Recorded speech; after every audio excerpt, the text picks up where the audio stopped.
आज की इस वीडियो में हम बात करने वाले हैं 12वीं के बाद टॉप 10 गवर्नमेंट जॉब्स के बारे में। 10 नहीं, मैं 12 बताऊंगा आपको। 12 सरकारी नौकरी जो 10वीं के बाद, यानी कि 12 सरकारी नौकरी जो 12वीं के बाद आप आसानी से उनके लिए अप्लाई करके आसानी से उन जॉब्स को पा सकते हो। ठीक है, सबसे नंबर 1 देखिएगा। नंबर 1 पर आती है स्टेट पुलिस। स्टेट पुलिस मतलब ये समझ लीजिए जैसे आपका, जैसे यूपी के हो आप तो यूपी पुलिस आपने देखी, बिहार में है बिहार पुलिस, हरियाणा में हरियाणा पुलिस, इस तरीके से झारखंड में झारखंड पुलिस। हर स्टेट की अपनी एक पुलिस होती है, तो उसमें आप भर सकते हो फॉर्म। तो उसके लिए 12th पास, ये 12th पास से ही वैकेंसियां निकलती हैं। जैसे कि यूपी पुलिस की मैं बात करूं तो अभी 60,244 पदों वाली भर्ती चल रही है, जो कि अब अंतिम चरण पर है, यानी कि इनका मेडिकल होना बाकी है। मेडिकल के बाद तुरंत ये ट्रेनिंग पर चले जाएंगे और इसके बाद तुरंत 35,000 प्लस की वैकेंसी आ रही है। इसमें क्या होता है, सबसे पहले रिटन एग्जाम होता है, फिर उसके बाद फिजिकल होता है, यानी कि दौड़ आपकी होती है, फिर उसके बाद मेडिकल होता है। ठीक है, और यहीं पर क्या होता है, रिटन के बाद में ही तुरंत क्या हो जाता है, आपका डॉक्यूमेंट वेरिफिकेशन हो जाता है, फिर आपका दौड़ होती है। ठीक है, जो भी डॉक्यूमेंट लगाते हैं उनका वेरिफिकेशन हो जाता है, और मेडिकल के बाद तुरंत आपकी ट्रेनिंग चली स्टार्ट हो जाती है, यानी कि ट्रेनिंग ज्वाइन लेटर आ जाता है, ट्रेनिंग पर चले जाते हो। अभी यूपी पुलिस की इस समय यदि 12th पास से भर्ती होते हो आप, तो शुरुआत में आपको ये समझ लीजिएगा 35,000 आपको सैलरी मिलेगी अकाउंट में। ठीक है, पहले महीने से ही ट्रेनिंग से ही आपको पैसा मिलने लगेगा। फिर दूसरे नंबर पर आ जाती है एसएससी की ये भर्ती है, यानी एसएससी कराता है सीएचएसएल। सीएचएसएल में भी, यानी सीएचएसएल, इसमें भी 12th पास से ये भर्ती है, 12th पास से। और इसमें इसको बोलते हैं कंबाइंड हायर सेकेंडरी लेवल, यानी कि ये सीएचएसएल का मतलब कंबाइंड हायर सेकेंडरी लेवल।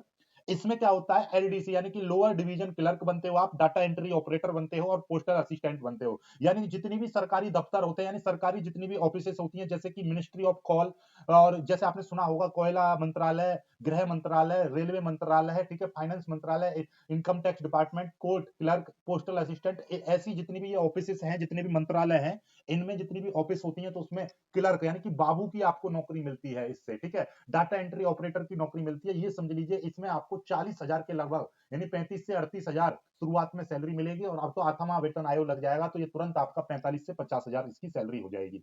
फिर आता है 12th पास से एक हेड कांस्टेबल बनने का आपको मौका मिलता है। यानी ये समझ लीजिए कांस्टेबल की जो सैलरी होती है आपको 35,000 के लगभग मिलेगी, लेकिन हेड कांस्टेबल की सैलरी आपको 35 से 40,000 आपको शुरुआत में ही मिलेगी। ठीक है, और हेड कांस्टेबल देखिएगा, हेड कांस्टेबल की डायरेक्ट भर्तियां रहती हैं, 12th पास से निकलती हैं, और साथ में आप ये हेड कांस्टेबल आरओ, यानी कि head constable radio operator, head constable radio mechanic की भर्तियां निकलती हैं। जैसे ये देखिए बाबूजी यहाँ पर लगा दिए हेमन फोटो, जैसे ये बीएसएफ हुआ, दिल्ली पुलिस हुआ, सीआरपीएफ हुआ, ठीक है, आईटीबीपी हुआ, इनमें रेडियो ऑपरेटर की भर्ती के लिए डायरेक्ट अलग से वैकेंसी निकलती है, और इसमें 12th पास, 12th पास इसके लिए स्पेशली याद रखिएगा, इसमें आपका 12th पीसीएम से होनी चाहिए। रेडियो ऑपरेटर और रेडियो मैकेनिक के लिए पीसीएम से आपकी 12th होनी चाहिए, तभी इसके लिए आप भर पाओगे फॉर्म। ठीक है, आगे बात कर लेता हूं मैं, देखिएगा एसएससी जीडी। एसएससी जीडी की हम बात करें, जैसे कि आपका देखिएगा जितनी भी अर्धसैनिक बल हैं, जैसे कि बीएसएफ हुआ, सीआरपीएफ हुआ, सीआईएसएफ हुआ, आईटीबीपी, एसएसबी, एनआईए, एसएसएफ, इनमें आपका कांस्टेबल की भर्ती रहेगी। ठीक है, आप इनमें कांस्टेबल बनना चाह रहे हो तो आप एसएससी जीडी से आप इसके लिए एंट्री मार सकते हो। आपका सबसे पहले एक कंप्यूटर पर टेस्ट होता है, 12th पास से भर्तियां निकलती हैं, कंप्यूटर पर टेस्ट होता है, फिर उसके बाद फिजिकल होता है, फिर मेडिकल होता है, इसी के बीच में आपका डॉक्यूमेंट वेरिफिकेशन भी करा लिया जाता है। ठीक है, और ये सिपाही बनने का आपको मौका देती है। ठीक है, आ गए थे 5वें नंबर पर, आपका फॉरेस्ट डिपार्टमेंट में देखिएगा एक रेंजर की भर्ती निकलती है। रेंजर एक होती है फॉरेस्ट गार्ड की, एक होता है वाइल्ड लाइफ गार्ड। ठीक है, वाइल्ड लाइफ गार्ड, तो ये देखिएगा आपका इस तरीके के, आपका जंगल में, इस जंगल की एक प्रकार से ये पुलिस है।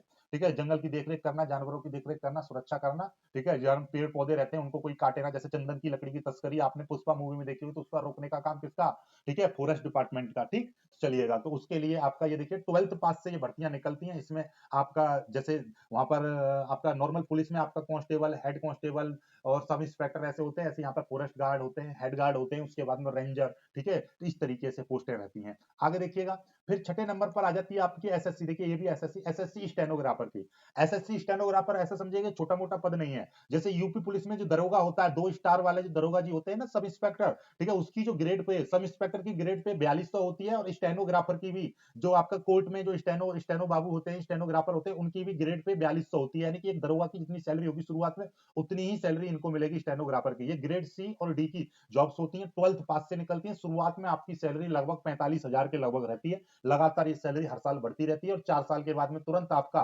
प्रमोशन होके नहीं है, जो एक इंस्पेक्टर की सैलरी होती है उस तरीके की सैलरी ये लेते हैं स्टेनो बाबू। ठीक है, आगे आते हैं 12th पास। देखिएगा यूपीएससी इस एग्जाम को कंडक्ट कराती है। 12th पास के लिए जो सबसे पहले आपका 12th पास से एक ऐसी नौकरी जिसमें आप सीधे अधिकारी बनते हो, वो है एनडीए की नौकरी।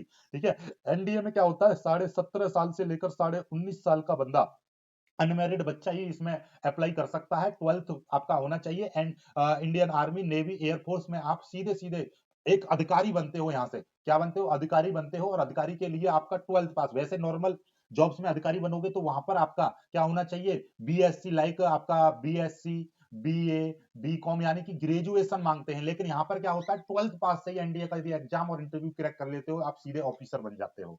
आगे देखिएगा, 8वें नंबर पर आती है यूपी ट्रिपल एससी में भर्ती, यानी कि ये बीडीओ, आपने नाम सुना होगा, बीडीओ और लेखपाल। गांव में बहुत के बीडीओ साहब आ रहे हैं, लेखपाल साहब आ रहे हैं। तो देखिए, लेखपाल की एक अहम भर्ती होती है, ये 12th पास से निकलती है। ठीक है, और जिनका मैथ वीक है उनके लिए बढ़िया रहता है, क्योंकि इसमें मैथ के क्वेश्चन आते ही नहीं, आते हैं तो बहुत कम आते हैं। ठीक है, तो ये लेखपाल की भर्ती रहती है, जो कि 12th पास से निकलती है। आपका सपना है लेखपाल बनना, ठीक है, तो आप इसके लिए जा सकते हो, 12th पास से ये भर्तियां निकलती हैं। फिर 9वें नंबर पर आ जाते हैं अग्निवीर। आजकल क्या, पहले क्या होता था, एयरफोर्स में एक्स ग्रुप, वाई ग्रुप में जो भर्ती होती थी वो 12th पास से होती थी। आज भी ये 12th पास से हो रही है, लेकिन अब किससे हो रही है, अग्निवीर के थ्रू हो रही है। अग्निवीर वही 4 साल वाली भर्ती। ठीक है, तो आप इसके लिए भी अप्लाई कर सकते हो, एयरफोर्स में, नेवी में और आर्मी में। तो ये 12th पास से भर्तियां होती हैं। फिर आते हैं मेरी सबसे फेवरेट, मेरी फेवरेट है ये इसरो। देखिए, इसरो हुआ, डीआरडीओ हुआ, IGCAR, Indira Gandhi centre for atomic research हो गया। ठीक है, BARC Bhabha atomic research centre हुआ। ये जितने भी, ये सरकारी जितने भी संस्थान हैं, ये तो जितने भी रिसर्च सेंटर हैं, इनमें क्या होता है आपका, जैसे कि ISRO, Indian space research organisation, इसमें lab assistant, lab operator, plant operator की भर्ती है, 12th पास से निकलती है। ठीक है, एक होता है इसरो में आपका scientific assistant, scientific personal assistant. ठीक है, तो ये भी 12th पास से निकलती है। इनकी लगभग आपका 30 से 40 हजार इनको सैलरी शुरुआत में मिलती है। और ये बहुत अच्छी जॉब है आपके लिए, आप इसको भर सकते हैं। ठीक है, चलिए आगे देखिएगा, आगे आ जाता है। ये देखिए, ये 10वीं पास से निकलती है भर्ती, ये 10वीं पास की है। एमटीएस, नाम से ही पता चल रहा है, मल्टीटास्किंग स्टाफ। ठीक है, ये एसएससी से ही निकलती है, एसएससी एमटीएस। और इसमें क्या होता है, देखिएगा, बहुत सारी पोस्टें रहती है। एमटीएस नाम से ये मल्टीटास्किंग, आपके मल्टीपल काम कराए जाते हैं, जैसे कि पियोन बन सकते हो, चौकीदार, माली, वॉचमैन, हेल्पर, हाउसकीपिंग स्टाफ, जमादार, गार्डनर, ये सभी इसके अंदर आती है। देखिए, 10वीं पास से है, जैसा आपकी पढ़ाई होती है उसी तरीके से आपको जॉब्स और काम वगैरह मिलता है। ठीक है, तो इसमें 10th पास से, लेकिन हाँ, आपको एक सरकारी नौकरी, आप चौकीदार, हवलदार, माली, ठीक है, काम ज्यादा होता नहीं है, आपको सरकारी नौकरी मिल जाएगी, एक अच्छा वेतन मिलेगा, आगे की तैयारी कर सकते हो। ठीक, आगे देखिएगा, आगे 12वां नंबर है आपका, देखिएगा 12वां नंबर है रेलवे में ग्रुप डी की भर्ती। ठीक है, जो रेलवे का जो ट्रैक होता है, ट्रैक को मेंटेनेंस करने वाले जो होते हैं, वो ग्रुप डी की भर्ती रहती है। ठीक है, ये भी 4th श्रेणी की भर्ती है, और ये 10th पास से निकलती है। एक अच्छा खासा सैलरी पैकेज मिलेगा, सरकारी, आप सरकारी नौकरी आपकी होगी, तो इसमें भी आप फॉर्म भर सकते हो। ठीक है, तो मैंने आज आपको टॉप 12 नौकरी आपको बताई है। अब मैं आपको ग्रेजुएशन से टॉप 10 नौकरी बताने वाला हूँ। फिर आपको पीसीएम वाले, स्पेशल पीसीएम वालों के लिए 10 जॉब्स बताऊंगा, और फिर पीसीबी वालों के लिए 10 जॉब बताऊंगा। ठीक है, चलिएगा, आज की वीडियो कैसा लगा कमेंट करके बताइएगा, वीडियो को लाइक करके शेयर जरूर कीजिएगा, चैनल को सब्सक्राइब कर लीजिएगा। ओके।